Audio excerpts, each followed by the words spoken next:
గోవాకు వెళ్లాలని చాలా మంది యువతకు డ్రీమ్. ఫ్రెండ్స్తో వెళ్లేందుకు చాలా మంది ప్లాన్స్ వేసుకుని చాలా మంది వెళ్ళలేకపోతే కొందరు మాత్రం దాన్ని ఫుల్ఫిల్ చేసుకుంటారు. సొంత వెహికల్లో వెళ్తే కంఫర్ట్ ఉంటుందని కార్లు తీసుకుని వెళ్తారు.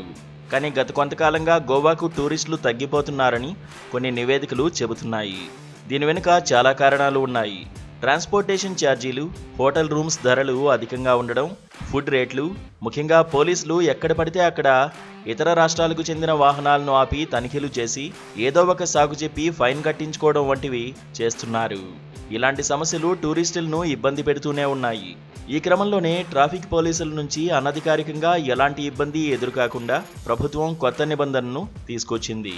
అదే బాడీ కెమెరాలను ఏర్పాటు చేస్తోంది. ఇక పోలీస్ ఇన్స్పెక్టర్లకు మాత్రమే ట్రాఫిక్ ఉల్లంఘనలకు చలాన్లు జారీ చేసేలా గోవా ప్రభుత్వం నయా రూల్ తీసుకొచ్చింది. ఇన్స్పెక్టర్ స్థాయి వ్యక్తి, అది కూడా అతని బాడీకి కెమెరా ఉంటేనే చలానా వేయడానికి అధికారం ఉంటుంది. మిగిలిన ఎవరూ చలానా వేయడానికి వీల్లేదు. గోవా ఒక టూరిస్ట్ ప్లేస్. టూరిజం వల్లే అత్యధిక ఆదాయం గోవాకు వస్తుంటుంది. అలాంటి గోవాకు పర్యాటకులు తగ్గడం ప్రభుత్వాన్ని ఆందోళనలో పడేసింది.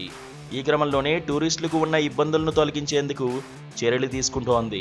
ముఖ్యంగా ట్రాఫిక్ పోలీసులు అనధికారికంగా వసూలు చేసే డబ్బులను అరికట్టేందుకు ఈ చర్యను మొదలుపెట్టింది. పోలీస్ ఇన్స్పెక్టర్ స్థాయి అధికారుల యూనిఫామ్కు బాడీ కెమెరా ఉంటుంది. పగటిపూట ట్రాఫిక్ ఉల్లంఘనలకు చలాన్లు జారీ చేస్తారు. ఇక రాత్రి సమయంలో ఇన్స్పెక్టర్ అధికారి లేదా సబ్ ఇన్స్పెక్టర్ మాత్రమే ట్రాఫిక్ ఉల్లంఘనలకు చలాన్లు జారీ చేసే అధికారం ఉంటుంది. కానిస్టేబుల్, హెడ్ కానిస్టేబుల్ లేదా అసిస్టెంట్ సబ్ ఇన్స్పెక్టర్ హోదాలో ఉన్న పోలీస్ అధికారి ఎటువంటి చలాన్లు జారీ చేయడానికి అర్హులు కాదు.